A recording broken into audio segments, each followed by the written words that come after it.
Let's welcome in and continue the conversation more on the debt ceiling is commentary editor for the Washington Times, Kelly Sadler, and St. Louis radio host Christopher Arps. Chris, belated happy birthday to you. I saw it was your birthday earlier, so happy birthday. Thank you so much, Allison. I appreciate that. You're welcome. Okay, so House Speaker Kevin McCarthy spoke on the House floor just before the big vote. Here's what he had to say. People look at me and say, why are you always an optimist? Because I know, as an American, tomorrow will be better than today.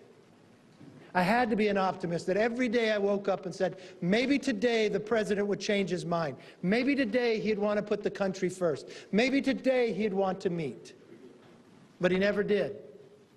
Not until our entire conference passed the bill. Yeah, Kelly, you got to be optimistic in Washington. 71 Republicans have voted against the bill. What do you think of McCarthy's job? Because we were talking about earlier, remember the president said he wasn't going to negotiate at all. So McCarthy was able to get him to sit down, but a lot of Republicans saying this wasn't good enough. No, I think it's definitely a win for Speaker McCarthy, and you've got to give him credit because the man takes his hits and he keeps on going, and he passes bills through the House with only a four-member majority. It's so razor thin, the margins are, his majority, and he's been able to keep his caucus together. And this is a win for him. It's a win for America because although the bill does not do as much as what, the Freedom Caucus wants, it does freeze spending. It does claw back the COVID funds. It does take billions of dollars away from the IRS.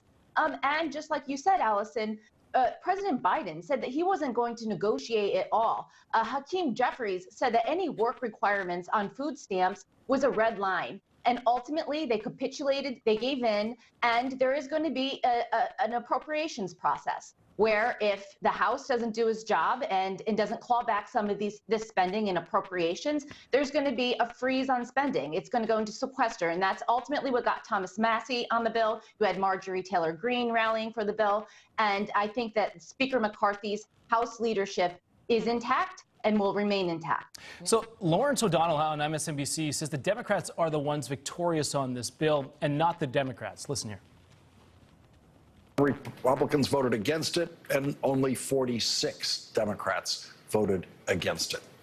More Democrats supported this bill than Republicans because this was a win for Democrats. The Republicans could have insisted on only a 6-month extension on the debt ceiling, 1 year, so that they could come back 1 year from now and pound Joe Biden again in a negotiation like this. But Kevin McCarthy gave up because Kevin McCarthy did not want to come back to that room. Chris, so Kevin McCarthy gave up? Wasn't he the one who forced his way into these negotiations with the president in the first place? Well, I sure hope Lawrence O'Donnell is getting his checks from Hakeem Jeffries and from the DNC, because everyone within the Democratic caucus are saying the exact opposite. Before this bill was passed, the Democrats were saying that there was nothing in this bill for them. AOC was saying 100 to 150 Democrats could possibly not vote for this. So I don't see that as all. I concur with what Kelly said. This is a big victory for Kevin McCarthy. After the 15 rounds it took for him to become Speaker, everyone thought that he would be a weak leader, but he pulled this deal off. One thing that I am hearing that concerns me some is Axios is reporting that Speaker McCarthy and Hakeem Jeffries cut a deal in order to have earmarks into some of these Democrats' districts in order for them to pass it. We'll find out later if that is true, of course. Yeah, no, a good point. Kelly, two things for you. It goes on to the Senate. Does it pass there? And how do you see this playing out today just with the administration? Is Biden going to take a victory lap? Do you see that helping him in the polls, saying, look what we're doing and I got this done, and kind of just taking that narrative?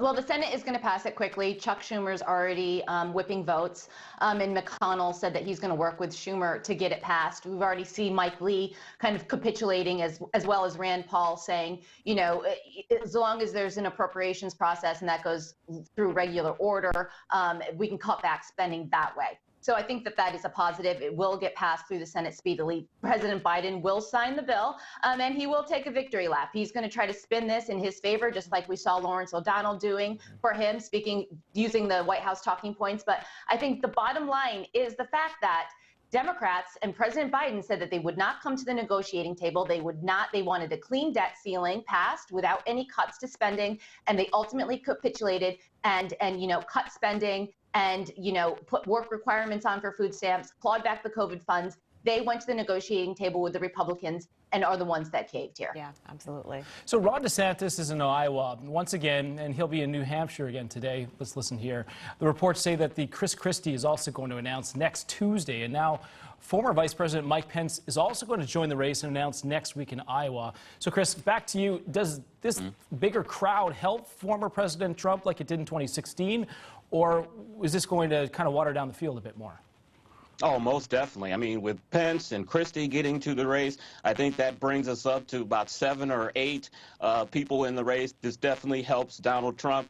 A lot of folks were hoping that it would not be a large field so that it could be a one-on-one between DeSantis and Trump or someone else, but this definitely helps him.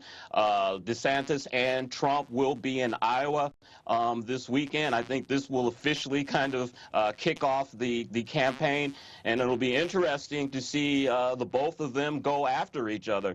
DeSantis has become a little more pointed in his criticism against Donald Trump, and we'll see if that will increase this weekend.